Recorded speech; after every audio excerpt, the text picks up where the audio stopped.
துன்பத்தை வந்து விளையாட்டாக பார்க்குறவங்களுக்கு எல்லாத்துக்கும் நீ வந்து பதில் சொல்லி ஆகணும்னா கண்டிப்பாக இன்னும் சிந்தனையை மாற்றணும். அப்படின்னா மட்டும்தான் வந்து அவங்களுக்கு வந்து பதில் சொல்ல முடியும். இல்லைன்னா வந்து ரொம்ப ரொம்ப கஷ்டம். அப்போ வந்து நீ வந்து துன்பத்துக்கு எதிரான ஒரு தீய செயலா இருந்தீங்கன்னா அதை அழிக்கணும். அப்போனா மட்டும்தான் உங்களுக்கு நெகட்டிவாக வந்து அதாவது என்னென்னா உங்களுக்கு கெட்ட செயல் அதெல்லாம் வந்து அழிக்கிறது தான் வந்து உங்கள் துன்பத்துலேருந்து விலகிறது. அதுக்கான முயற்சியை வந்து டெய்லி வந்து பண்ணிகிட்டே இருக்கணும். இல்லைன்னா வந்து நீங்கள் வந்து டெய்லி தப்பு செய்வீங்க இல்லையா, அந்த தப்பெல்லாம் வந்து உங்களுக்கே தெரியும். அதுவும் தவிர்த்தா மட்டும்தான் வந்து ஈஸியாக வந்து வாழ்க்கையில் முன்னேற முடியும். இல்லைன்னா ரொம்ப ரொம்ப கஷ்டம். அது என்னன்னு உங்களுக்கே தெரிஞ்சிருக்கும். அதை வந்து நீங்கள் கண்டிப்பாக வந்து மாற்றிக்கணும். இல்லைன்னா வந்து வாழ்க்கையே வந்து உருப்படாமல் போயிடும். உங்களுக்கு தெரிஞ்சிருக்கும். இருந்தாலும் மாற்றணும்னு நினைப்பீங்க. வந்து இப்போ வந்து ட்ரை பண்ணி பாருங்க மறுபடியும். வந்து கண்டிப்பாக உங்களால முடியும். எதுக்கும் வந்து பயப்படாதீங்க. வந்து நான் கூட இருக்கேன். உங்கள வந்து ஏமாத்துறவங்க, வந்து முட்டாள்தனமா பண்ணிட்டாங்க. உங்கள வந்து எவ்வளோ பேசுகிறவங்க எல்லாத்துக்கிட்டையுமே உங்கள்கிட்ட வந்து ஒரு பதில் இருக்கணும்னா வந்து தீய செயல்லேருந்து வெளியே வந்தால் மட்டும் தான் முடியும். தீய சிந்தனைங்கிறதும் வந்து அழிக்கிற ஒரு கருவியாக இருக்குது.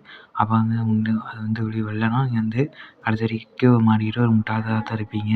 நீங்கள் வந்து முட்டாளாக இருக்கக்கூடாது அப்படின்னு வெளியே வரணும்னு நினச்சிங்கன்னா வந்து கண்டிப்பாக வந்து வாங்க. பார்த்துக்கலாம் என்ன ஆனாலும் சரி. நன்றி. தேங்க்யூ.